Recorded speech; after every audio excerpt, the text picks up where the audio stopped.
One spring, a friend and mentor of mine completed the Appalachian Trail as a section hiker. Section hiking is completing only one stretch of the trail at a time and spreading the hiking out over years. When he returned from the final section, I asked, "How was your time on the AT?" He surprised me when he replied, "It was backpacking. How good could it be?" I was understandably confused, as I assumed that he must really like backpacking if he set and completed the goal of hiking the entire Appalachian Trail.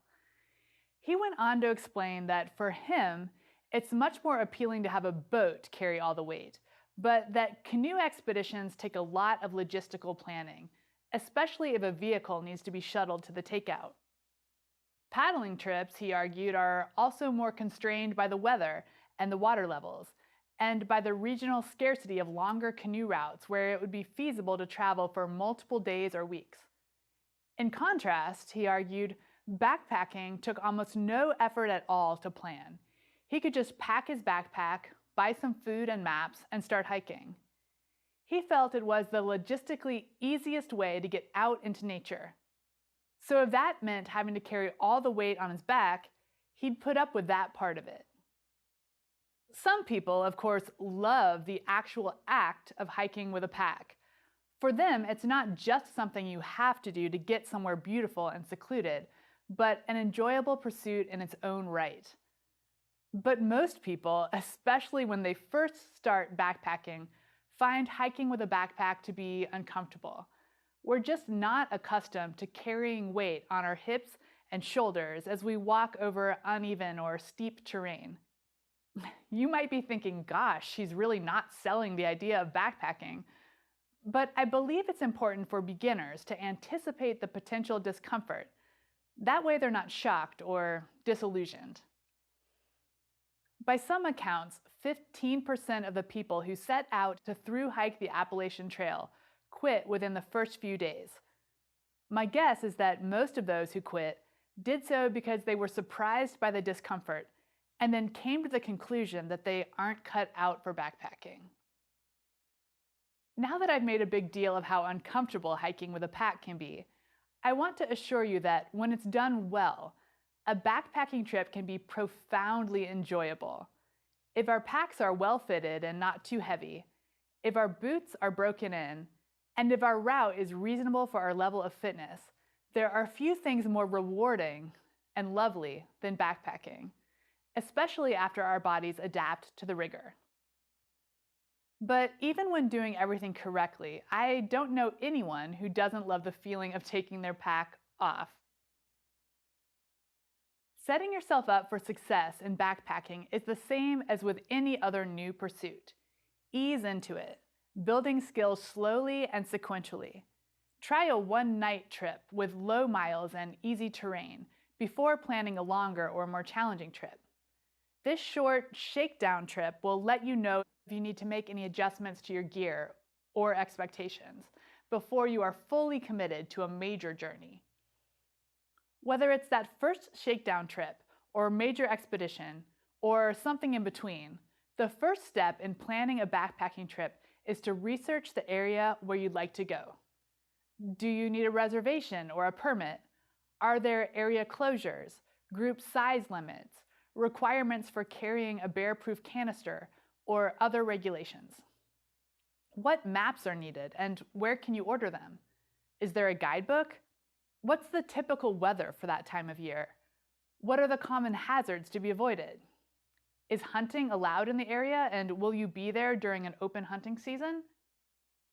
For most destinations, all this information can be found on the internet, but it's also a good idea to talk with people who have experience in the area. Perhaps make a call to a park office or to a local camping store or outfitter. The next step in planning is to figure out what type of experience you'd like to have. In other words, what are your goals for the trip? Do you want to push yourself physically? Do you want to spend time observing nature? Do you just want to relax around camp, telling stories and cooking delicious food? Your goals should determine your itinerary. I've seen a lot of beginning backpackers who wanted to have a lot of leisure time around camp in the afternoons, but mistakenly planned high mileage days that meant they arrived in camp at nightfall, so exhausted that they just ate a cold dinner and went straight to bed. The way to avoid this is during the planning phase of the trip, by making a time control plan. Beginning backpackers almost always underestimate how much time things will take around camp and how quickly and how far they'll be able to hike. A time control plan helps us set more realistic and reasonable itineraries. Start creating your time control plan by figuring out how many hours of daylight you'll have. Unless the goals for your trip involve something unusual, like a sunrise from a summit, you'll likely want to plan to do all of your activities, other than sitting around the campfire, during daylight hours. Everything gets more difficult in the dark, including cooking and cleaning dishes. In calculating the amount of daylight, you can choose to pay attention to either sunrise and sunset times or to the start and end of civil twilight. Civil twilight is the time when the sun is just below the horizon, and if weather conditions are good, you can do things outside without artificial light. If you're trying to fit in as much action as possible into your trip, or if you're planning the trip during the short days of winter, you might want to base your time control plan on hours of civil twilight. For example, if I'm planning a backpacking trip for the first week of September on the Superior Hiking Trail, which runs along the north shore of Lake Superior in Minnesota, I know the sun will rise around 5:25 a.m. and set around 6:45 p.m. This gives me 13 hours and 20 minutes of daylight. Civil twilight, however, starts half an hour before sunrise and lasts for half an hour after sunset. So if I'm willing to wake up at the beginning of civil twilight and keep working until it gets dark, I can add an hour of usable time to my day. On the website of the U.S. Naval Observatory, you can look up, for any location, data on sunrise and sunset, twilight hours, and even moonrise and set. Once I calculate the number of hours I have of light, the next step is to subtract the hours I'll spend on camp chores, setting up and taking down shelter, cooking, washing dishes, securing food from animals, personal hygiene routines, and packing bags. Almost every group I take into the outdoors is shocked by how long it takes them from the time the alarm goes off in the morning to get packed up and ready to hit the trail. Most people, I think, mistakenly use as the point of reference the time it takes them to get ready at home, forgetting that at home, all you have to do is get out of bed, use the bathroom, put on clothes, eat food, and walk out the door. On the trail, there's a lot more to do. Plus, at home, you're in a routine, and on trail, you're having to figure things out. Experienced groups often take 2 hours to get out of camp in the morning, even with a cold breakfast, and less experienced groups often take 3 hours, even if they're trying to move efficiently. In the afternoon, upon reaching camp, it'll take about the same amount of time, if not more, to set up, cook, and then clean things and get camp ready for the night. Let's go back to the hypothetical trip on the Superior Hiking Trail in September. If I'm planning on using all available hours of light, that gives me just over 14 hours to work with. If I'm with a relatively inexperienced group, I'll pencil in 3 hours of camp chores in the morning and another 3 hours in the evening. Subtracting those 6 hours of camp chores leaves me with 8 hours for travel and other daytime activities. Let's say it's important for me to have a leisurely lunch break and to have about an hour after we reach camp for relaxing and swimming before starting dinner. I'll subtract 2 more hours for lunch and swimming. Now I'm down to 6 hours for travel. This is where I can start to get an idea of how far we can reasonably go per day. The base pace of an average group hiking with packs is about 2 miles per hour. Now, you may be thinking, that's so slow. I walk about 4 miles an hour on the track. But I'm guessing that with a pack on a trail, over the course of multiple hours of hiking, you wouldn't be able to keep up the same pace you enjoy on a track. Also, this 2 mile per hour base pace allows for a typical amount of stopping to consult the map, drink water, and enjoy the view. This means that given the 6 hours we have for traveling, we would want to plan no more than 12 miles of hiking. Now, if you're thinking, 12 miles? That's a lot. You're right, it is. That base pace assumes a flat trail, and we haven't yet taken into consideration elevation gain. For every 1,000 feet of elevation gain, we should add about 1 hour to the time we estimate we'll need to complete it. For example, the distance on the Superior Hiking Trail from Temperance River to Britton Peak Trailhead is only 4.6 miles. If we're considering only our base pace of 2 miles per hour, we may think we'll be able to hike that stretch in about 2 hours and 20 minutes. But the trail gains over 1,100 feet of elevation over those 4.6 miles.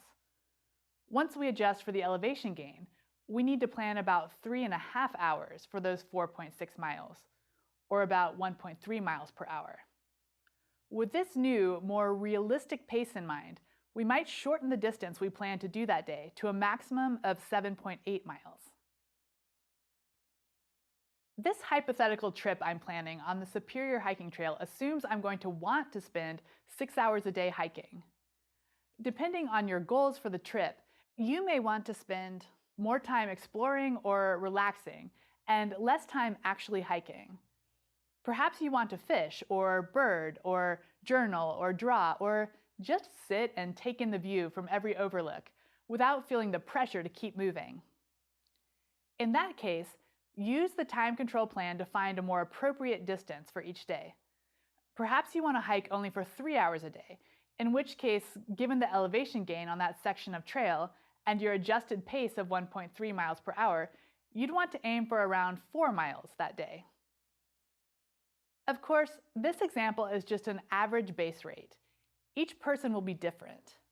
As you get more and more experience backpacking, you'll get a feel for your pace and length of hiking day you prefer. For example, through hikers on the Appalachian Trail average almost 17 miles a day.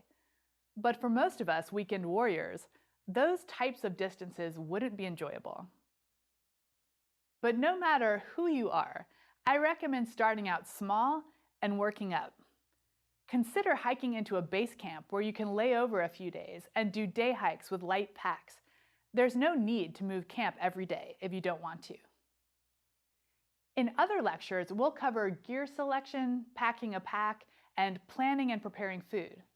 But for now, we're going to fast forward to the trail and to the art of hiking with a pack.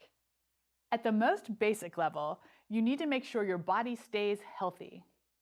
Backpacking subjects your body to stresses it doesn't normally have, so make sure you're giving it the hydration, electrolytes, and calories it needs to function. Make this easy on yourself by keeping water easily accessible, either in holsters on your hip belt or in a hydration bladder in the lid of your pack. If you have to take off your pack to access your water, you're less likely to drink adequate amounts. Similarly, keep a couple of snacks in an easy-to-access location, perhaps in a zip pocket on your hip belt or in the lid of your pack. The amount of water and food you'll need to consume will vary widely based on your body, the environmental conditions, and how strenuously you're exercising. A general sign of adequate hydration is urine that is clear and not strong smelling. Signs of mild dehydration can include not only thirst and a dry mouth, but also headaches, lightheadedness, and lethargy. It's so easy to get dehydrated on the trail. When I'm guiding groups in the backcountry, I frequently have participants who tell me they have a headache or just generally don't feel well. The first question I always ask is, how much water have you had today? It's usually not enough, so I ask them to drink another liter over the next hour and then check back in with me. The vast majority of the time, that liter of water fixes it. On a very hot day, most of us understand that we need to drink enough water to replace what we're losing through sweat. But we sometimes forget that it's not just water we're losing when we sweat. We're also losing salts, known as electrolytes. We can replace these electrolytes through eating foods with salt, not just sodium, but also potassium and magnesium. Dried fruit and salted nuts are an efficient way to replace these important minerals. So it's vital that we not only drink water while we hike, but that we snack regularly as well, especially if we're sweating heavily. Eating regularly will also help you maintain energy and a good level of blood sugar, which will help you stay in a good mood, make good decisions, and just enjoy life a little bit more. After making sure you're hydrated and have the electrolytes and calories you need, the next most important thing to take care of is your skin. Of course, there's the question of sun protection, but beyond sunburns, we need to take care to avoid blisters and chafing, both caused by repetitive friction. It's not only our feet inside our boots, it's also our hips and lower back under the pack, and our upper thighs where they rub together. The key to avoiding blisters and chafing is noticing when the friction starts and fixing the issue before the skin can get too damaged. Most hikers call these early stage friction areas hot spots.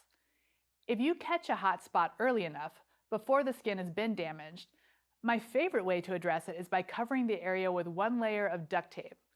I find it stays in place better than any other kind of tape, and its shiny surface reduces friction splendidly. It may seem a bit scary to stick duct tape directly on your skin, but if your skin is still in good shape, if it's just starting to get rubbed, the duct tape won't hurt it, and the duct tape will come off easily when you want it to.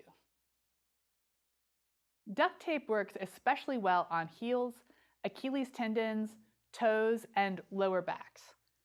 Obviously, if you didn't catch it early and you already have a blister or a sore, don't put duct tape on it. We'll cover wound care in a later lecture. If the duct tape doesn't seem to be stopping the friction, try adjusting other things, changing socks or other clothing layers, or tying your boots in a different way. For example, if your boot is sliding up and down over your heel, you can put an extra twist in the laces at your ankle to try to keep the boot cinched tightly around that part of your foot. If that doesn't fix it, try moleskin or moleskin foam. The idea with this adhesive padding is to try to physically separate the skin from whatever is rubbing it. Depending on where it is, you might try covering the area with moleskin or surrounding the area with a moleskin donut that leaves the blistered area uncovered, but transfers the pressure to the skin surrounding it. For thigh chafing, try wearing compression shorts or tight-fitting leggings that keep the skin covered. Whatever the source or location of repetitive friction, the key is to stop the rubbing early. My mantra for this is go slow to go fast. It may seem like you're slowing the group down by stopping a few hundred yards down the trail to deal with a hot spot, but compare that with how much you'll slow the group down if you are physically unable to put your boots on the next morning or have to walk like you just got off a horse for the remainder of the trip. Treat your feet like the miraculous treasures they are. At lunch, take off your boots and socks and let your feet dry out. Give them a little massage. If your toenails are too long and are jamming into the front of your boot or cutting into the neighboring toes, give them a trim. If there's a cool stream near camp, soak your feet in the cold water for a few minutes when you arrive. For the evening, change into some comfortable camp shoes.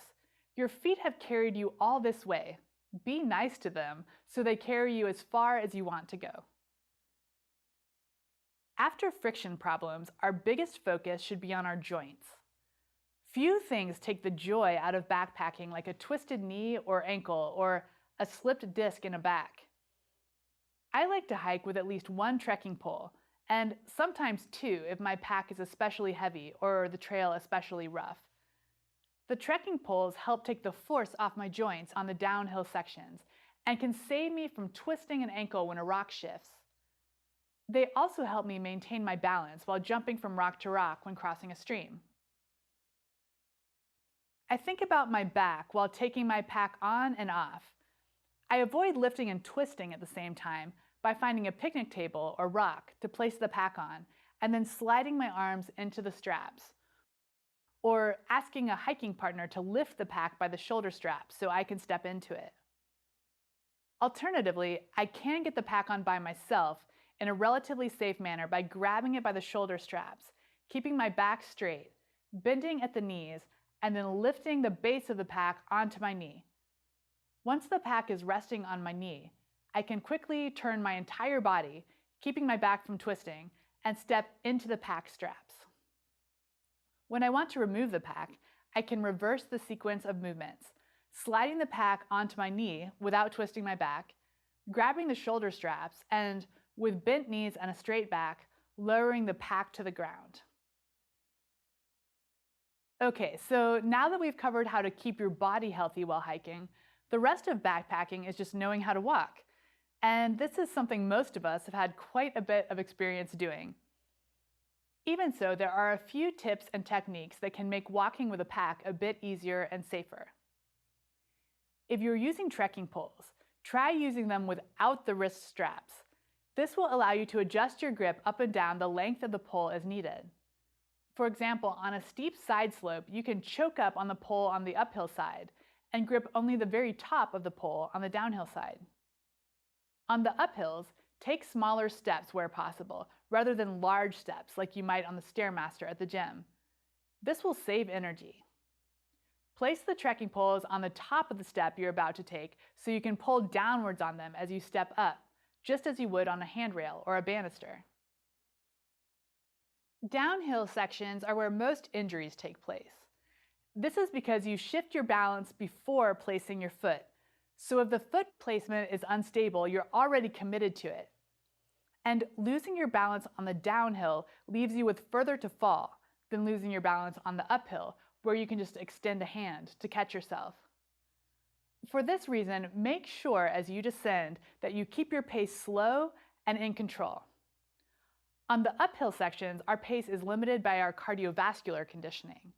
But on the downhill, our speed is checked only by the strength of our muscles resisting gravity. Trekking poles make it easier to go slowly on the downhills. Place them in front of the step down, with the grips angled slightly back towards you, and then push against the grips as you begin to lower your body weight. On flat sections of trail, maintain a loose grip on the poles and swing them forward one at a time in a pace that seems natural. This leaves one pole in contact with the ground at all times, so if you do start to twist an ankle or slip, you can transfer some weight to that pole to stabilize yourself. This weight transfer will happen naturally. There's no need to overthink it. If you need to ford a stream, you'll be very glad to have trekking poles. If there are dry rocks and you think you can cross while keeping your feet dry, you can use the trekking poles to help you keep your balance. Make sure both poles have good purchase on the bottom of the stream before making a step. This allows you to keep at least 2 points of contact at all times. If there are no dry rocks to use as stepping stones, you'll have to get your feet wet. I suggest keeping your boots on or changing into some lightweight shoes. As unpleasant as it might be to hike in wet boots, it would be worse to get a gash on the sole of your foot or a sharp stick between the toes. Your most stable body position for crossing will be facing upstream and using your trekking poles upstream from you to help you keep your balance as you move sideways, 1 foot at a time. If you are in a group, cross the stream in the same manner and add the extra people into an upstream facing wedge behind you. With everyone holding on to each other for stability, you're more able to keep your footing. If the water is deep or fast enough that you worry about being knocked into the water, unfasten your backpack's hip belt and sternum strap before crossing. Your pack will float, but if you do fall into the stream, it will likely be easiest for you to swim or regain your footing if you slip out of your pack straps. My final tips on backpacking deal with how to travel as a group. For safety, I recommend staying together on the trail, but this can be tricky, especially if there are group members who hike at different paces. Sometimes I see groups doing the slinky. The fast hikers charge ahead until they need a rest break. They figure, as they drink their water and eat their snacks, that they should wait for the slower members of the group, but they're starting to get antsy to get moving again. When they see the slow members round the bend, they hoist their packs and take off again at a high speed, rejuvenated from their break. The slow hikers feel pressure to catch up, so they forego a needed rest break. This, of course, makes them even slower, and the slinky stretching gets even more pronounced. Some groups try to fix this by asking the slow members to hike in the front. While this succeeds in keeping the group together, it's no fun as the slow hiker to have attention called to your slowness and to have your companions practically stepping on your heels. It can also pressure the slow hiker to push their pace faster than they really should, which can wear them out before reaching camp. My preferred method is to designate someone to hike in front who feels comfortable exercising leadership, the kind of leadership that keeps an eye on everyone in the group and picks a pace that the slowest member of the group can maintain for the number of hours needed. In general, this pace is one where everyone can maintain a conversation while hiking. If anyone is breathing so heavily that they can't talk normally, the pace needs to be slower. Backpacking is more like a marathon than a sprint.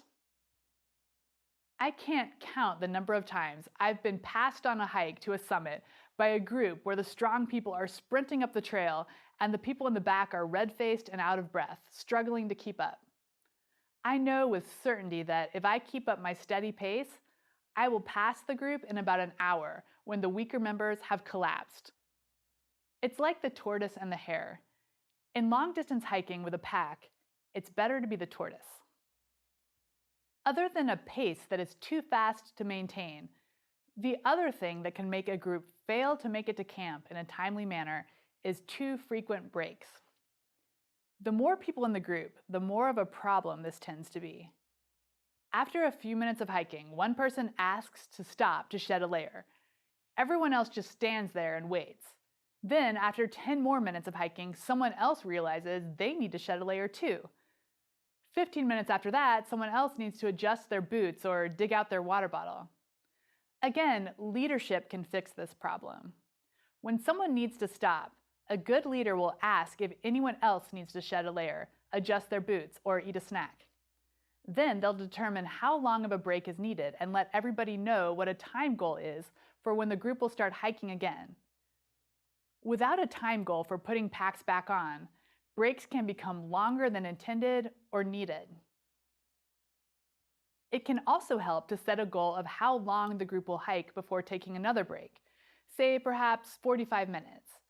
At the end of the 45 minutes, the leader can check in with the group and see if they want to take a break or keep going. This type of coordination and communication helps the group be as efficient as possible with their breaks and hiking. And this approach doesn't require an official leader, just someone who's willing to show some leadership. Finally, anytime you reach a junction in the trail, whoever is hiking in front should stop to get a count of the group and make sure that everyone goes the right way. Even on clearly marked trails, people who are lost in thought can fail to make the correct turn and get separated from the group. Once you've perfected backpacking in warmer weather, consider trying it in the winter. The basic skills are the same. You could add snowshoes, cross-country skis, or even a pulk, a pull-behind sled, to carry your pack. As my colleague who section hiked the Appalachian Trail discovered, backpacking is one of the easiest ways to get away from it all.